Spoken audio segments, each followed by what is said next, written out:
Good morning, everyone. I'm Phyllis Scoggins. By a show of hands, how many of you have been self-taught in your specialty? Okay.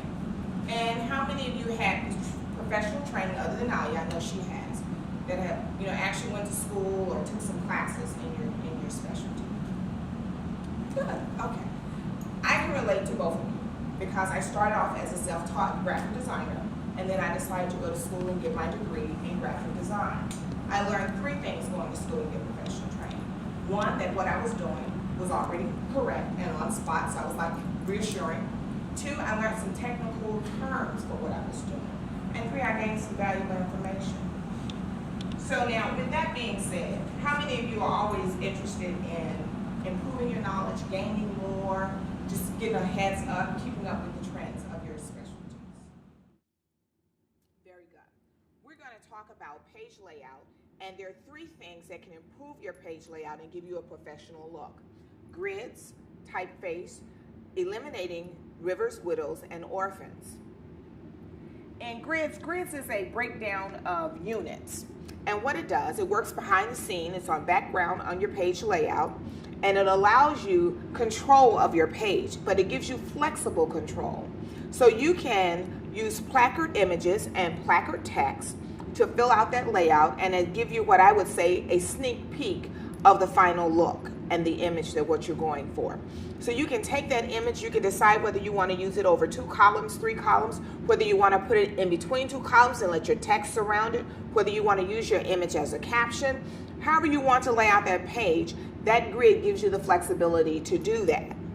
And the book that I use that helps me with grids, and also in your handouts that I have for you, is Thinking with Type. It's by Ellen Lupton, and it lays out grids for you, and it shows you, and these are the handouts that I have for you, it shows you how these spreads have been laid out using grids.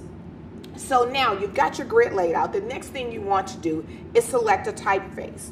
Your typeface is key to making your page look professional. I found 2 wonderful websites, smashingmagazine.com and justcreative.com. In smashingmagazines.com, he gave 3 things to look for. He said, first, you want to choose a type form, a letter form that is conventional because it is more comprehensive, easier to read. The second is to pick a typeface that has generous spacing so that your average reader can keep up the same speed that they normally use when they're reading. And the third thing was to select an X height of your typeface that made it clear of the distinction between the letter C and the letter E. And every typeface has a different X height, so you want to pick the right X height for that. The other one is justcreative.com, and the owner of it is Jacob Cass. And what Jacob Cass pointed out was to know the purpose of your text, and with that, to choose a text, whether it was going to be based on readability or aesthetics, because when you do an ad, you use a different typeface than you would with the manual. The other was to make sure that the type you use, whether you want it to be serious or decorative. So 2 wonderful websites for typeface and helping you select which typeface would be appropriate for the layout that you're doing. And that is smashingmagazines.com and justcreative.com. So now, you've got your typeface selected, you've got your grid laid out, and the last thing you want to do is eliminate rivers, widows, and orphans. This is the best book.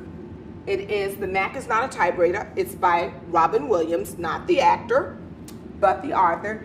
And in this book, Robin Williams tells you to take that type, print it, turn it upside down, and squint your eyes, and you will begin to see the rivers start to form on the page. You want to eliminate those as much as possible. To eliminate those, you go back to the typeface that you selected. Look at the generous spacing, look at the X height, and maybe pick a different typeface to help eliminate those. The other thing you have to be concerned with is a widow, and we're not talking about the spouse that was left because one died, but it is the word on the last line by itself, but it's not just the word, it's the characters of the word. It has to be less than 7 characters to be considered a widow. The other thing is an orphan. You've got your paragraph laid out, and that very last line seems to pop up and jump on the next column. that is an orphan. It's not the children that were left without a parent. So you want to make sure that you eliminate the widows and the orphans as much as possible. Once again, you go back to the typeface that you selected. You look at your grid and the column width and adjust those things to help eliminate those. So those are things that we're looking at when we do page layout. We've got 3 excellent tips to look at to help us to come up with a professional, smooth, ready to issue page layout. That's grids, selecting the right typeface, eliminating rivers, widows, and orphans. Any questions today? I've heard there's a difference between the fonts you want to use on screen, on print, regarding serif and sans serif. There is. And in web, you have to be careful because you want to make sure that it's readable for all audiences. So it's usually best to say not to use a sans serif script. You don't want those wings and everything on it. And in the layout here, it'll show you the difference between a serif and a non-serif. And you usually want to use non-serifs on screen because they're easier to read, especially when you look at your audience now in the day of technology. It has expanded from the young to the more seasoned, as I would say. And those wings and foots, they make a little strain on them for reading. Yes? They've developed some web fonts, like Georgian serif web Yes. fonts, but they don't print well because they're so heavy. True. I mean, they look good on screen, but they don't look good printed. And so, see, that's the thing they say when you start choosing your typeface for print, those are things you have to look at. How heavy you want your page to be at the same time. Any other questions? Well, I thank you for your time today, and that concludes page layout.